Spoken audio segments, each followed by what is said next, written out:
Well, hi. I'm Sandy Hounsell from Soulful Loving Relationship, and I'm here today to talk about some of the questions that have been coming in about working on working with my transformational healing method, Soul Connection. And my lovely friend Samantha Bruce has been putting the questions together, and that's what we're answering today. And I don't have access to my Facebook page at all at the moment. Hopefully Sam has. So if you have any questions and you're watching this, just put them in the comments. And if we have enough time and we keep going, then we'll get to answering those as well. Exactly. But over to you, Sam. Okay, thank you, Sandy. And I think it's really good that you're answering these questions, because I think some people might feel unsure of why to sort of work with someone like yourself or like yourself. And so I'm going to ask you the first question, Sandy. And It says, it is, and I feel I really like this question, because it's sort of like you want to change, and you know in your heart of hearts that you really do need to change the way that you interact, the way that you sort of think about things, but you're frightened of what you might find out about yourself. That's true, and I get that a lot. And I always say to everyone that comes to work with me to do that deep healing, it takes courage, because we've grown up knowing who we are. Even if we're not happy with what we are, we've actually got used to it. It's become part of ourselves. So it is scary for a lot of people to think, well, if I change, who am I going to become? What's it going to be like? And are there things in me that I don't really want to know about? But the way the soul healing method works is it's done in a very gentle way, and it goes very deep, but it's teaching people to really acknowledge their true feelings about everything, because we're taught for so many years not to get angry, or not to think bad about things, or to put up with stuff, all of that conditioning that we have. The first thing that we learn with the healing is allowing people to totally acknowledge how they feel about anything and anyone, no matter what those thoughts or feelings are, and to be able to express them. And that starts the whole beautiful effect of change taking place, because once we acknowledge how we feel, we actually get to know ourselves a little bit better, and it's less frightening to ourselves. I know that sounds a bit strange, because we don't really want to look at that stuff in the first place. But when we've given the space and the healing space to really go in deep and say, yeah, this is how I feel about what happened to me as a youngster. This is what I feel about my first partner, or my first husband, or my friends. And it's really allowing that inner child within us to come up and say, this is how I'm feeling inside. And as we learn to acknowledge those deeper feelings, we're actually reconnecting to ourselves and understanding why things happen in our life, and why relationships don't work, or we can't find the right person. And so because we're acknowledging those things in a very gentle, healing way, then we get to understand ourselves, and we actually get to like ourselves a little bit more. We also understand the why things are going wrong. And that's where acknowledging our true feelings is an absolute catalyst for starting this whole healing process off, where we can come out of it as our true self, without all of the fear and the beliefs and the behaviors that we have that are harmful to us. Yeah. So it's really important to acknowledge that. Yes, and I do it in a way so there's nothing to be frightened of. It's all done in a very gentle way, where I guide people through the process, but nothing's rushed. It's not forcing anyone to go to a place they don't want to go to.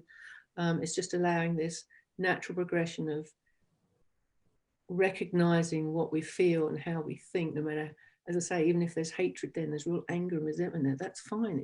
That's totally okay with how we feel, because we've had something happen or said to us that's caused that reaction in us. And it's recognizing those reactions that as we then heal them, then all of that negativity leaves our mind, leaves our body, and we can step up as our real self, because deep down, everyone is so beautiful. Everyone is divinely loving. Our natural nature is to be loving. And that's what I help people find, to bring that self out. Mm-hmm. So guided by love, healing through the love process and soul, it's not frightening. Okay. As soon as we start, people realize, yeah, it's definitely nothing to be frightened of. No, and I think that's sort of one of the next questions is, having to do the work on yourself can be fearful, can't it? And that's that's what is that like do you think that's sort of the first blocking system, is having to work on yourself and being fearful of that? If people were left to totally work on themselves, absolutely, because we'd be so blocked to going to places we wouldn't be able to get to them in the first place, because our natural protective system would kick in. So I'm actually helping people, I'm guiding them to that place, and I work directly with their soul, who shows me everything that's going on inside that needs healing, where it's caused a separation between ourselves. And what's caused those fears, and then all the beliefs and habits that have risen from our fears and our experiences. And so they're not doing it on themselves, I'm doing it with them. I'm holding their hand through the whole process. And as each part of us is healed, I'm also giving a lot of tailored guidance and tools to help that deep inner process, that transformation that's taking place, to be sort of transition out into their mind and into their daily life. So all of that work is a natural progression of just stepping out and showing up as their true self.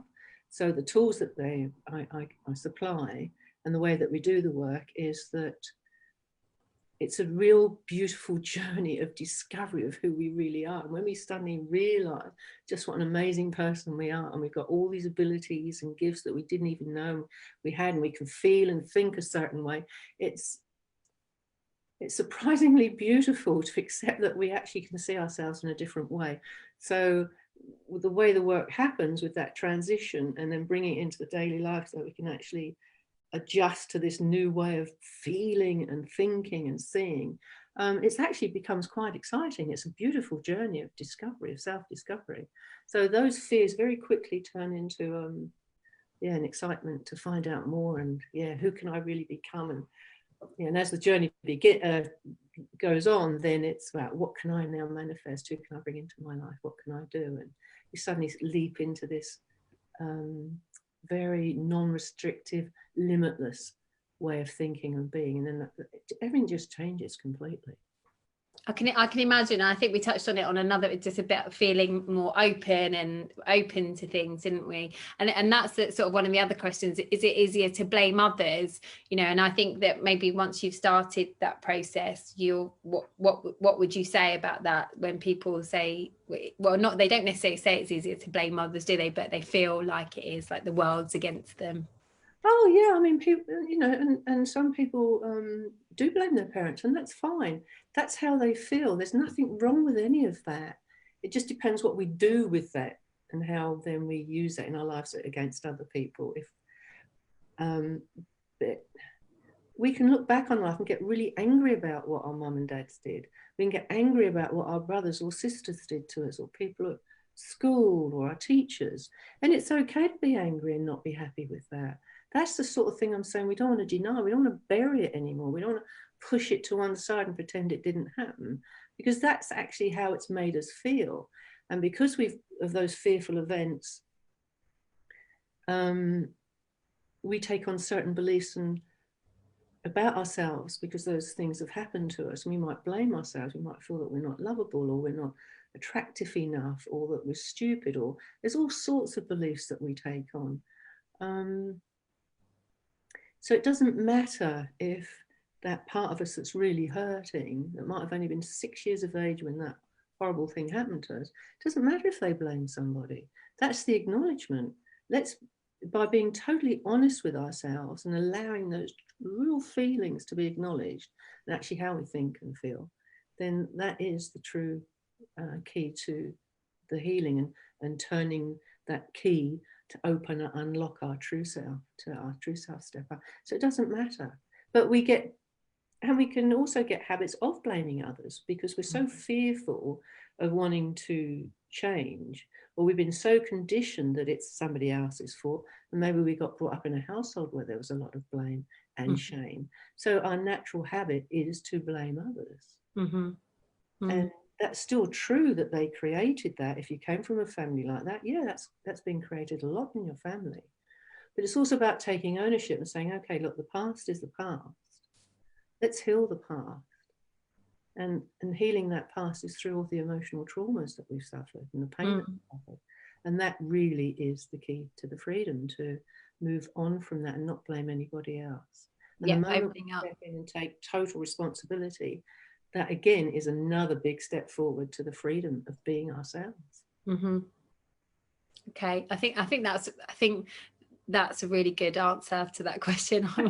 I'm like listening away. I could go on for a long time. No, but like you mustn't do that. That's what I love about talking to you, Sandy, because you totally open up the whole thought process, not just one thing or other. And it doesn't matter whose fault or it is as well. You're like working on yourself, aren't you? It's about you, isn't it? It's not, and that's and that's another one of the questions, is not really wanting to admit it might be your parents that did this to you. So on the other side, you might be used to blaming people, but also not wanting really to blame people either, and sort of thinking it's all your responsibility.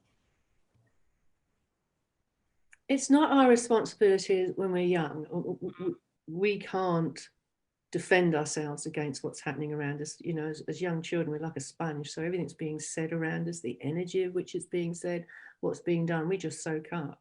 And often we'll blame ourselves because we don't understand why, you don't see me as this beautiful, lovable little child, so why are you saying and doing all these things to me or around me? Mm-hmm. So we just absorb it all, and that frames our mind when we're able to start thinking about ourselves as we get a little bit older.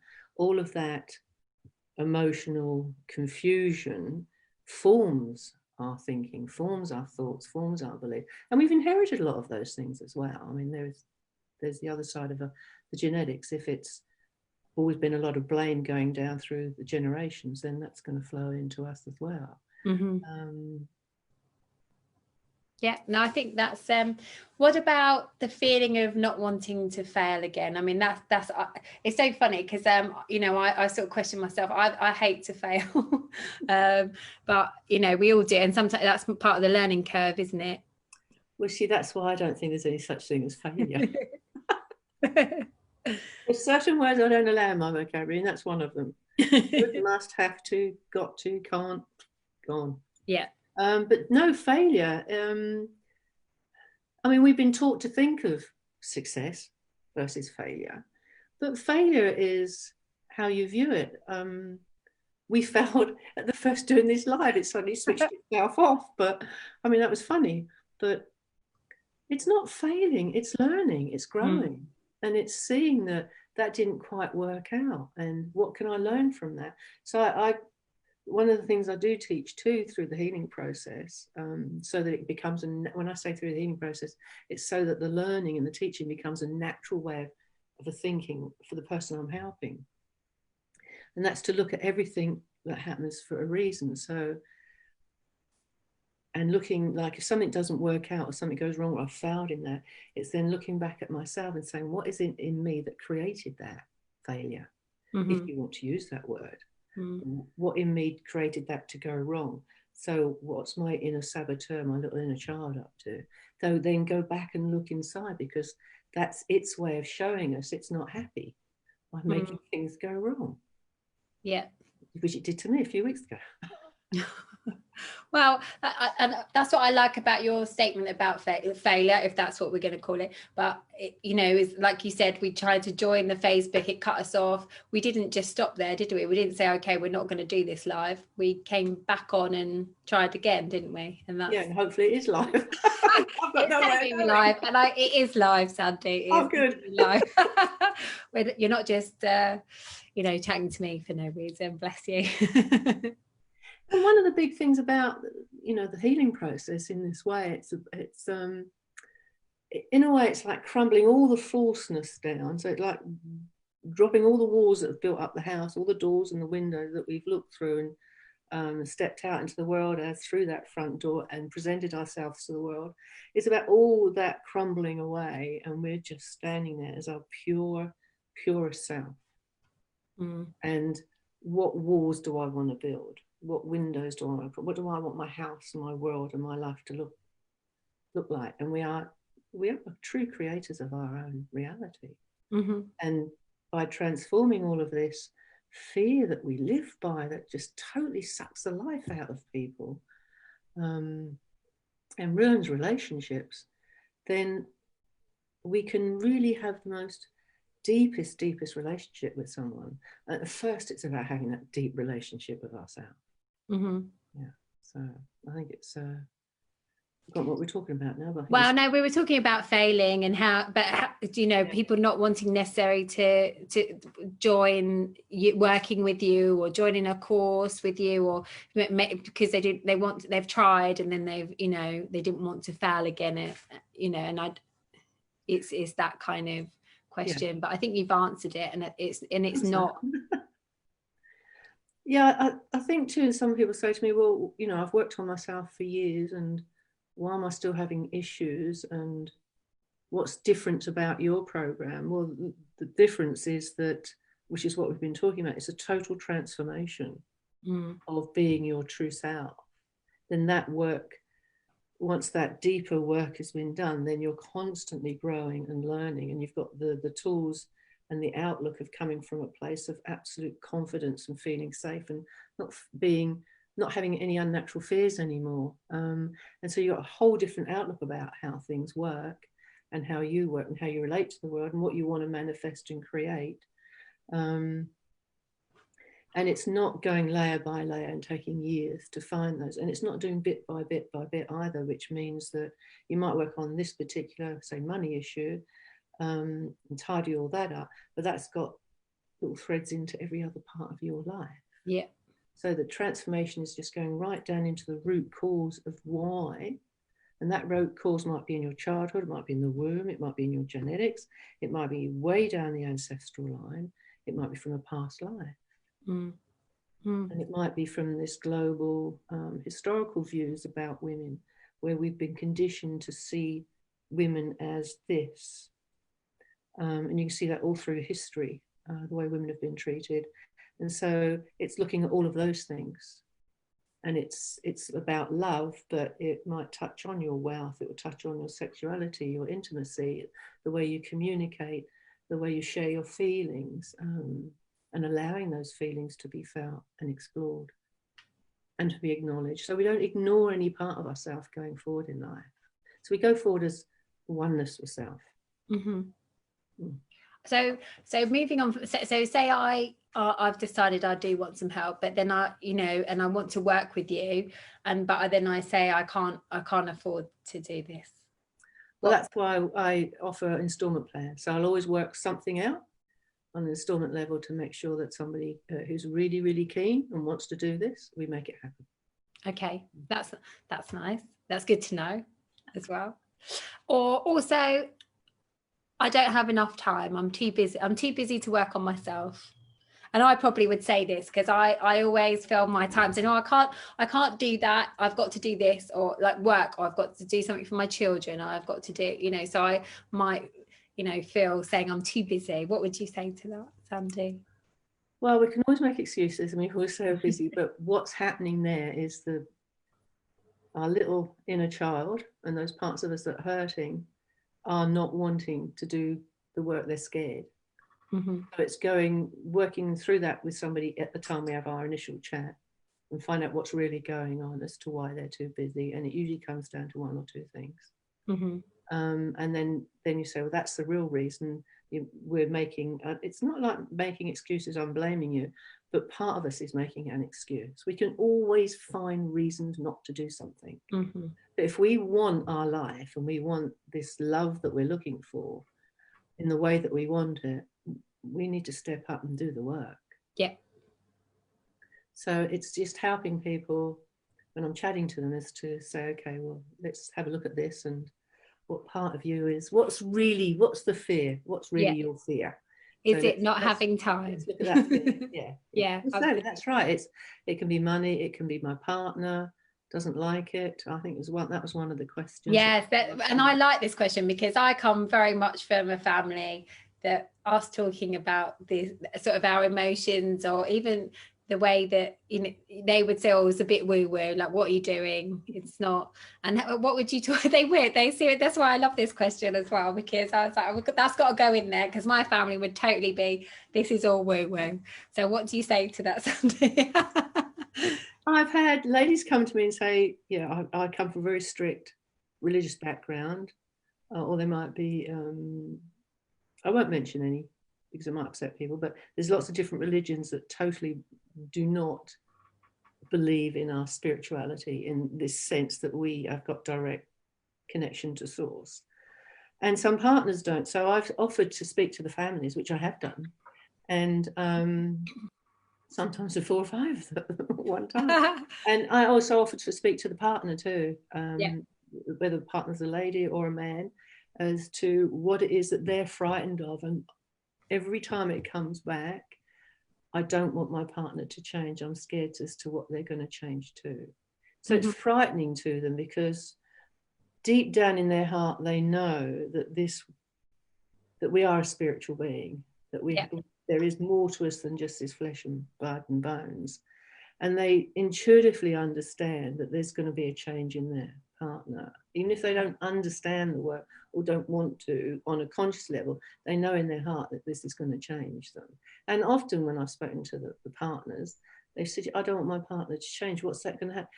Is she going to fall out of love with me? Is she going to leave me? And in some instances that's happened because they're in the wrong relationship, and it's a very dysfunctional relationship. And they've both been very happy at the end result. And sometimes then the partner comes in and said, okay, can you work with me too? Or I was going to say that would be good, wouldn't it? If, you know, because sometimes it's the work together, isn't it, as well? Yeah, and sometimes we do that too. And I've shared the sessions with their partners so that the partner's on board with what we're doing. And then it's looking at why are they so fearful. It might be that their own fears are naturally getting in the way. They might be very controlling, they might be a bit narcissistic, or they might be so insecure that they're dependent on this other person keeping them happy. And you know, we know in our hearts when relationships aren't working. Exactly. If we're in a relationship, we know, we just ignore it a lot of the time. Absolutely. And it depends on what we're happy settling with. If we want that total experience of the real richness and magic and passion of love, and it's not happening, then let's look at why it's not happening. It doesn't mean to say someone's got to leave a relationship. No. It's just that some things aren't working. And that's a whole nother conversation about the gift of relationships. But yes, we'll do that next time. So I think we've got one more question, which I think you might have covered, but I do think for us, the last sort of question to kind of wrap it up is, how is the soul connection healing different? And even if they, like I have mentioned, that some people feel they might have done it in the past, but they're still having issues. How can they work with you, and how is your core method different and helpful? That's a good question. To summarize it, it's getting to the root cause, and that root cause isn't always just in childhood. It's those other aspects like the past lives, the historical views of women, the family environment, the genetics and the ancestral. And so it's getting to the root cause to pull out those deep roots that have created all of these beliefs and habits and patterns and our issues in life. So that's one side of it. The other side is that by doing that, we bring the real person up out of themselves. So this person that we don't know who we are begins to emerge. So it's a total transformation from inside out. That's the magic of it, and that's the difference in it.